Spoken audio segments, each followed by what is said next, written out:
If I say H, then you say hyperactivity. energetic. Another thing is like Forgetfulness. trying to explain you. There are Inconsistency. I call it flexibility, Impulsivity. and I call this creativity, Distractibility. and I call this curiosity. Kills the cat.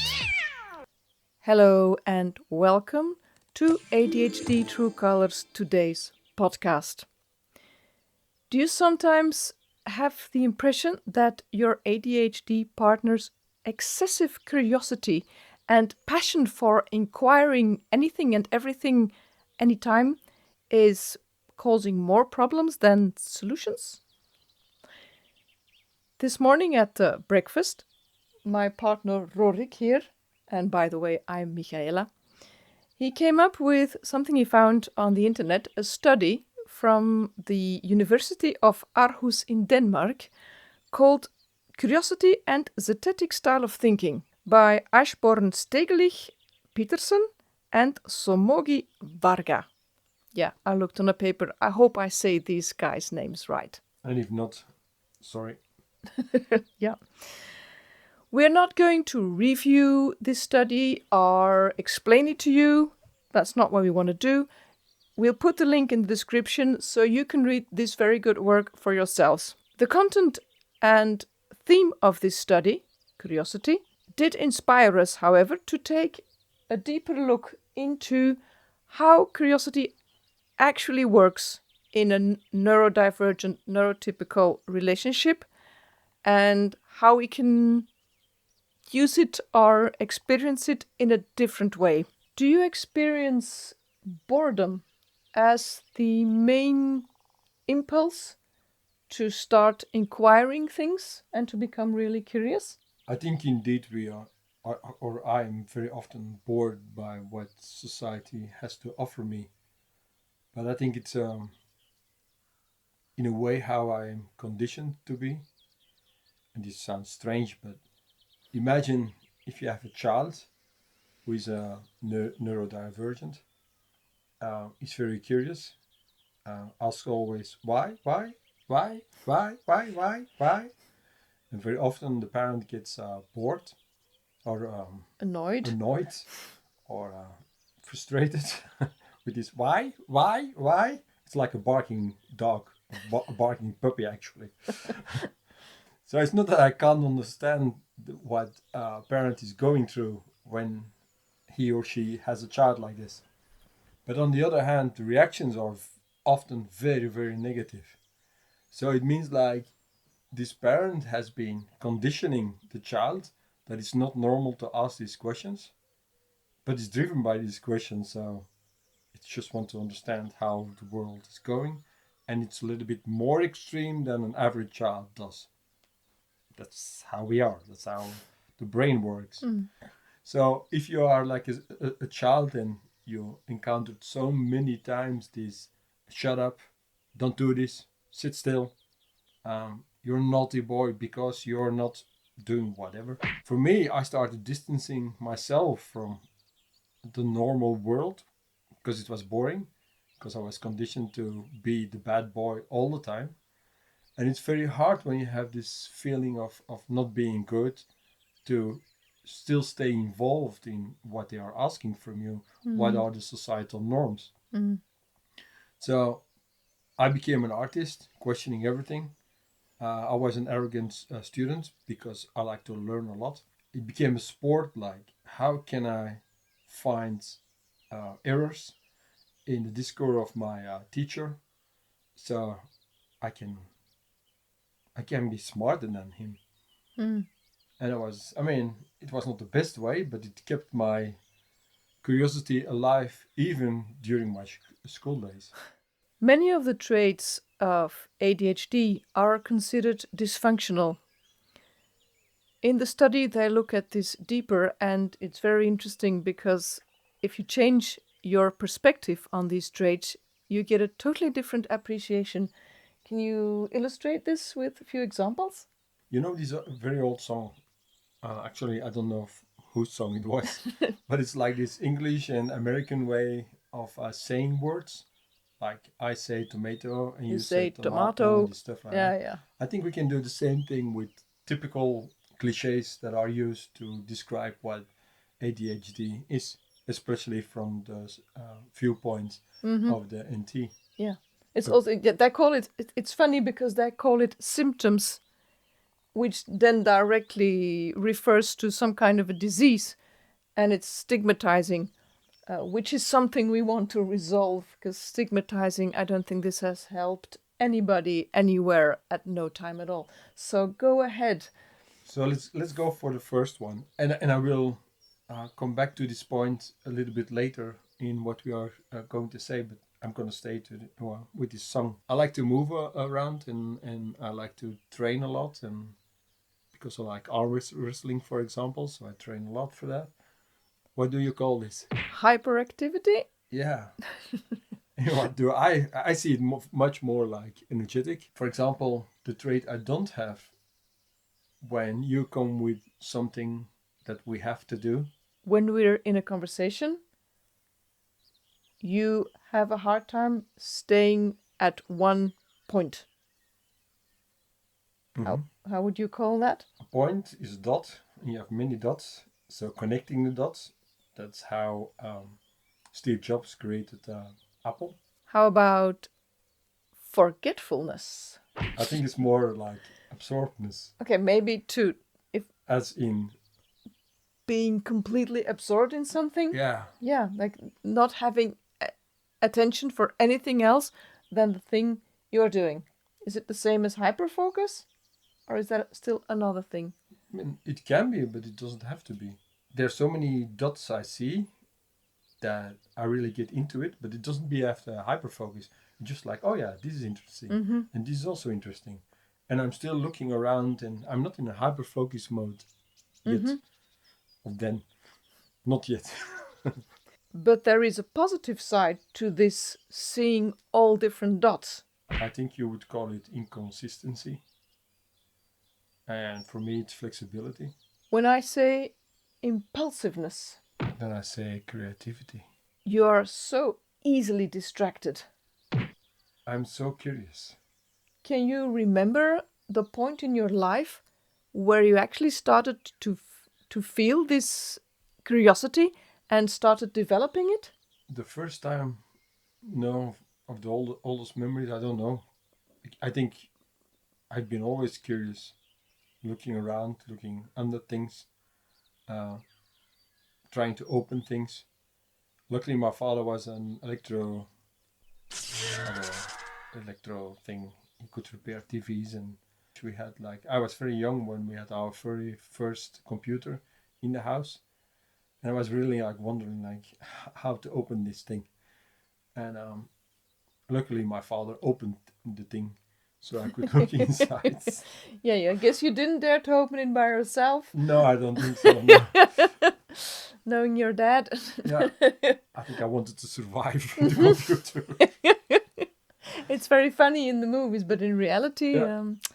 Yeah. But what I do remember is the motivation of being curious changed a lot during my life.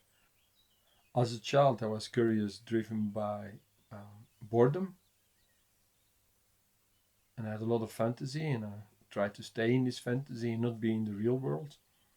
Then slowly changed, as mentioned in this article, to explore the world beyond what we need to know. Just knowing things because I wanted to know things. Mm. And then after a while, I could start using this knowledge to challenge my teachers, because every time there were fields I was very interested in, like history, for example. So I could prepare the lessons in the day before to have very, very specific, detailed questions. And then I could challenge this teacher by asking me questions in front of the classroom he couldn't answer. That was very nice. It gave me a lot of satisfaction. So then it evolves from challenging other people to just knowing a lot of things and to resolve uncertainty, because I had so much opposition against whatever I wanted to do, that I started doubting myself.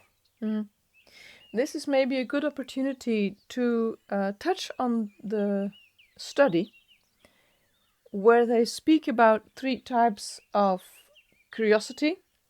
The first one being the busybody, which is, if I got it right, a type of curiosity where people go into all directions. Anything that passes by, they want to know. It's pretty random, not directed into any field of interest in particular. Yeah, I think that's a curiosity without direction.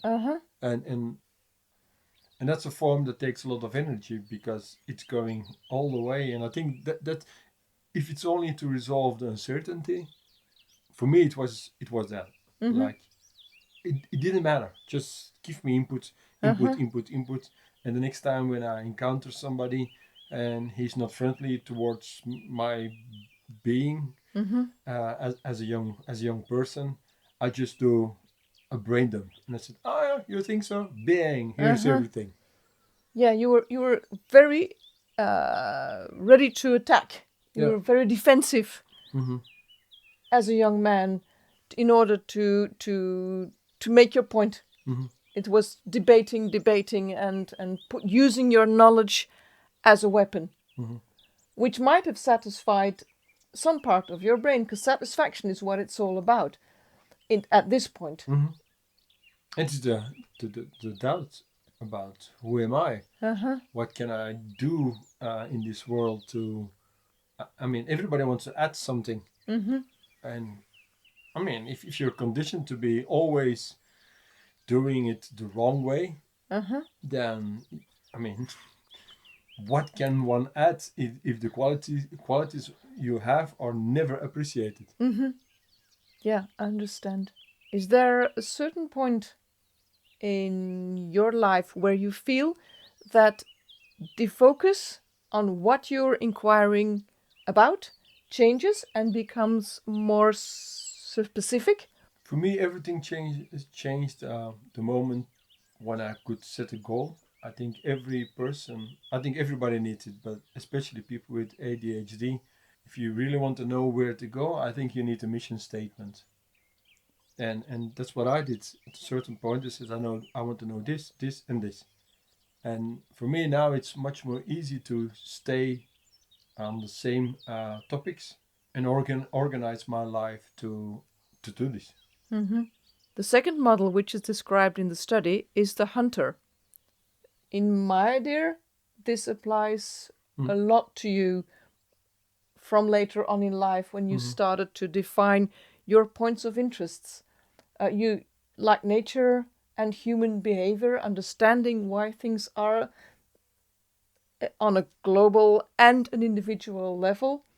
This is something that really motivates and I think satisfies you a lot. Yeah, I think in 2017 I became a hunter. Can you explain why? What happened then? Well, when I had difficulties with my health, and I started changing the way I was. What I was eating, and did a lot more. Restarted doing physical activities and stuff like that. So becoming healthy was like the first thing I wanted to go. I just dived into everything that had to do with health. So yeah, it was like focus on how to become healthy again.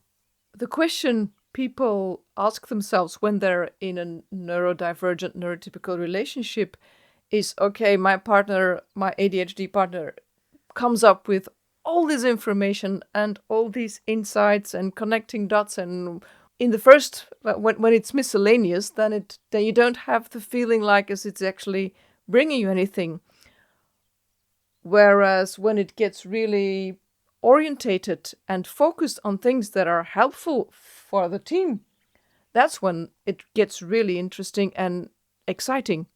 For me, this has been so far the most interesting part of our lives together, because what he was researching in terms of psychology, health, diet, exercise, and all these things, these subjects, these were incredibly helpful for me as well.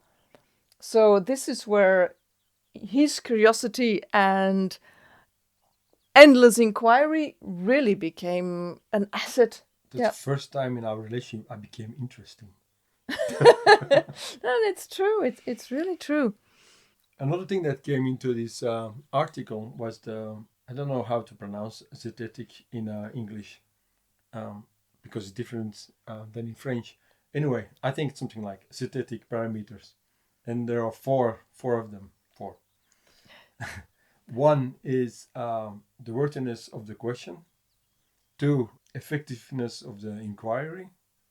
Then 3, I have to look at my paper. The cost of the inquiry. 4, the satisfaction of the inquiry. And if you use these 4 parameters on what happened in 2017, that changed my focus on health. Everything was positive in these four parameters. Absolutely. And then a few weeks ago, when the diagnosis came, then it changed from knowing what I want to do to crystal clear what I am doing to advance. I mean, to make progress. It might seem like a bold statement, but I think that ADHD might be the only so-called disorder that allows the ones that have it to investigate in their own situation and come up with an explanation and questions and answers that actually matter and that actually really help. I think they're the only ones who can actually save themselves and look for the right answers at the right places. And I think that's amazing. Yeah, but there's one secret that most people, that's because it's a secret, do not know. We're not going to tell you. And we're not going to tell you. Okay, next topic. No, but if you use these 4 parameters, then as an ADHDer, you always get like, oh, wait, everything is interesting. And then the advice you get from psychologists and stuff like this, they're like, yeah, but you have to concentrate, you have to develop more discipline and stuff like that, and you have to respect, there has to be, and the must, and all this stuff. But for me, it never worked.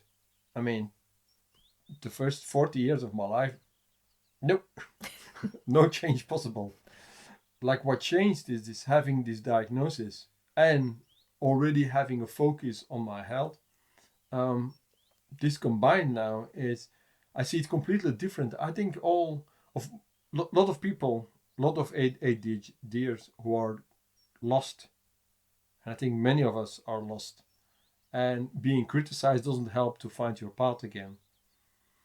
And if you use this like as a metaphor for hiking, when you're in the mountains, 90% of people are, when they are lost, they're about 10 meters from the path where they lost their path.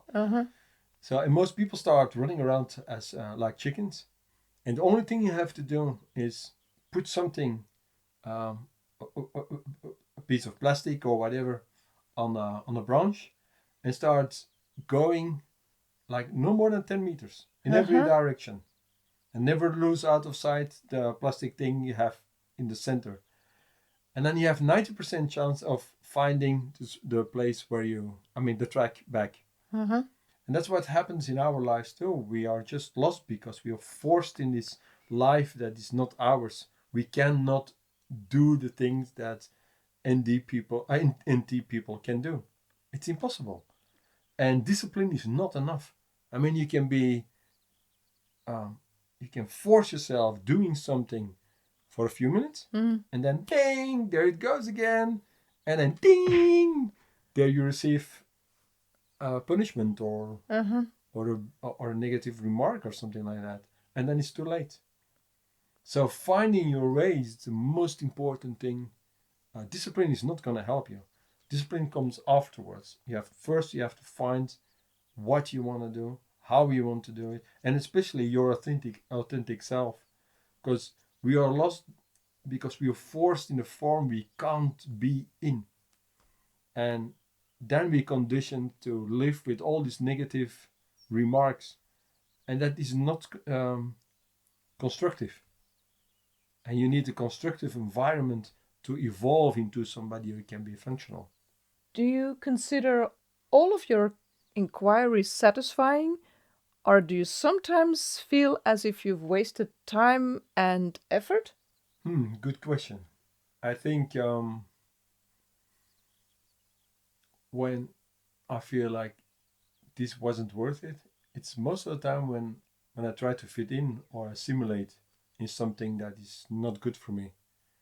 Then I start doing research. How can I um, be part of this or that? And it doesn't bring any reward. So after a while, I get bored and I have to quit. And then I think, why I did all this research on being a good whatever people ask from me, and I just have to learn to say no. But the honest way, not just saying like, "You want to do this for me?" No, I mean just like, no, Yeah. I can't do this because, and it's better to do research in why you can't do it. And the moment when you have the diagnosis, is much easier. And I mean not as an excuse. I just mean like, can I do this objectively? Yes or no.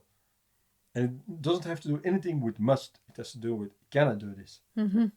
Does rapidly changing your lines of inquiry cause some form of overflow and maybe even mental clutter? I think when curiosity comes from boredom, then I do things like that. And then indeed, sometimes I can get overwhelmed with all the information I try to absorb. Especially then when I want to share this information with other people and I find out nobody's interested. Yeah. And that also answers the previous question. Then I can really feel like, why did I do this? Times are changing fast. Technology is moving at a light speed or faster than light speed. Every day, something new. We are now all acquainted with AI and all the stuff that we can do with it. For neurotypicals, I use it to make my life easier and help me write stuff that otherwise would take me a long time, and it does it for me. And that's very practical. But as I'm NT and not so incredibly curious, I was wondering, what does this do to your curiosity as an ADHDer to have this instrument there that actually can answer more questions than anybody could ask? Working with artificial intelligence for me is sometimes the opposite of rewarding. Because my main focus now is like, if I want to have this path and I have my mission statement, what I want to do the next coming, and I have a plan for 10 years now. So, which is the first time in my life. For that, I need to know what's the original me as a child, or the authentic me, whatever. It sounds like a cliche, but in a way it is. If you go back to what I was explaining about being conditioned to be the bad boy in the mass of NT people, and artificial intelligence has no answer on this. So I use artificial intelligence a lot for organizing. I don't know who it was, but somebody said it's important. All information you gather, don't organize them the way you found them. Organize them the way you are going to use them. That's smart. Yeah. So I use now tools to do this. Uh-huh. And I put everything together, and this machine helps me to put everything together. And it takes snippets, and the snippets can be translated in another language, or it can go from text to video, or from video to text and stuff like that. So I think it's very interesting. But it is very interesting for me in how to communicate with the majority. But what I want to research, this machine can't help me. So often I ask questions and they just come, there's no answer. Could you... Also the paid versions. The impression that I have from using AI is that it knows a lot, but it knows only these things that already exist that are somewhere out there. And I suspect that when it comes to connecting dots and creating something that hasn't already been done somewhere by someone before, it just won't be able to generate the new thing. So that is where neurodivergent people come in, because I don't think AI will ever be able to come up with something completely new. That's my idea. What is your point of view on this? Never, I don't know, but for now it can't. Okay. It's just like Yeah, I agree. very, very fast taking the information together, filtering out what it thinks that we have asked.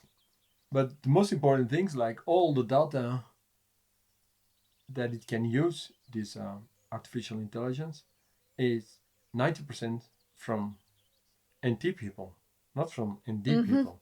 Obviously. So if I ask a question and I know that ADHD maximum 6% of the total population, it means like 94% of the data information is not provided by people who have the same issues in this life as I have. So it's very normal that consensus of ADHD is it's causing problems. So this artificial intelligence will answer all the time like, yeah, you have problems with this and this because blah, blah, blah, blah. It's always an issue. And I see it as superpowers. I don't see it as an issue. We survived 200,000 years, maybe more. And the genetic code of ADHD was already there. There are two theories. One says more people had it, and that's how we survived.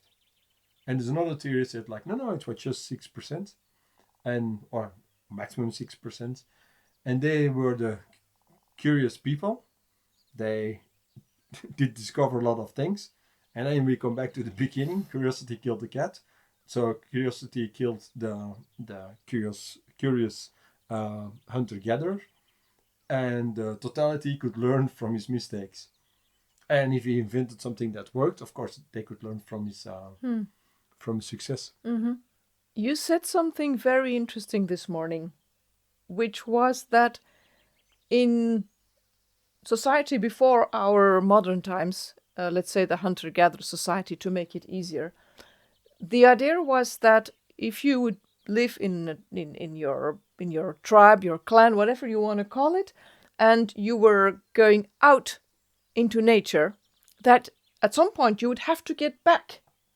And therefore it was very interesting to be curious, but keep in mind and learn your surroundings and how to get back to your people, because if you wouldn't, you would die. Because, I mean, as a human, we are not so well built, especially when we're smaller, we're not well built to survive in a wilderness just like that. Yeah, I think about 70,000 years ago or something like that, there was an extreme cold after a volcanic activity, but it had been dark for 2 years or 3 years. And some people think, like researchers think, like the population of a human population declined to only 1 million, 1.5 million or something, spread all over the world. So imagine if you are living in this tribe, just with a few people, and you had a drone, and you take a picture from above, and there is nothing but nature. And then you are a hunter-gatherer who has to find something to eat, and you have to leave your family, and you have to come back and bring them food, otherwise they die. You have to focus on every detail in both directions, otherwise you will never find your way back. And humans are not animals who can survive, like a tiger, for example, in solitude. We need this pack. Yeah, we need this being together, or we die. So imagine if you only like 10, 15 people, and you have 3 or 4 men and women who can go out and scout to find something. They have to have the ability to come back, which is impossible if you imagine like a world where you have nothing. There are no roads, there are no buildings, there's no light, there's nothing. just danger. Yeah. I'm very strong in doing this. You can drop me wherever you want, and I start looking around, Yeah. and wherever we go, I always find my way back. Always. Yeah, it's true, and it's pretty amazing. And she said, "How did you remember this and this and this?" Normally, you're always so distracted, but in this situation, I'm just like, "Yeah, that's it, that's it," and I can almost flip it in my mind in the other direction. Sometimes you have people and you go on a hike, and then you're walking, and they say like, "Yeah, I have to look back to know where we are," and stuff like that, and I never do that. What would be the best outcome in neurodivergent, neurotypical relationships when it comes to satisfying curiosity and the result of the inquiries? What can we do to improve and optimize the results of our team? I think if you want to channel the curiosity of an ADHDer, then it's important to have these goals and this mission statement. And if the NT partner and the ND partner both have one, and they one or way or another they find like a connection, then you know where you can go to, and when you know how or where you want to go, then you can start like preparing your path. In this article, they mentioned that ADHD find a lot of new ideas, and if you find a way to bring this new idea to the end tier and say like, what do you think about this idea? You don't go into you don't take this personally, then the end tier can answer, this is interesting, and then he can start deepening the idea. If you go back to the example of hiking, then this going and remembering everything and being in a way distracted. I'm not just hiking, I'm like looking around all the time. But what I very often need is we both agree on our goal. We want to do this mountain or this path or whatever. And then she does the research on it. So it means like when I say, I don't know where we are at the moment. And I start like, I have to go back because I forgot to stay on track on the map. And then she said like, no, listen, we are here on the map. And then I start comparing and said, oh yeah, right. And you add a lot of information. As a neurotypical, I will approach our hike from a very pragmatical point of view. I will look at all the sites of interest that are on the map. I have a very strong magnifying glass that I use to. I love doing that. It's a weird passion for a person who is partially sighted, but that's the way it is. So I will look at relevant marking points on the maps, like mountain peaks, our villages, our landmarks that are there, and I will memorize them because I like to master things, and I have the patience to do this. So when he's lost, I will look at my map, but I will also go into my memory and I will start asking relevant questions like can you see the church in the west, or can you see a river downstairs, or a bridge, or an electrical thing, or whatever there is to see that is relevant. Yeah, or you have names from exactly from things. Yeah. So in this way we are very compatible. So yeah, I think if you go back then from this hike to in the relationship, the first thing is what do you want in your life? Who are you? Know thyself. And from that moment on, every time when I do research and she says like, what are you doing? I can say, I'm looking for this because I want an answer on this topic. Yeah. And she says, and the last few weeks, oh, interesting. Yeah, absolutely. And it changes changes everything. Absolutely. Know thyself, accept your differences, and remember, diversity is natural. That's it for today, my friends. Leave a comment if you have something to share with the community, and subscribe for the channel if you want to make it grow. And in the meantime, stay curious take care, and see you in the next episode of ADHD True Colors. Bye for now. Bye.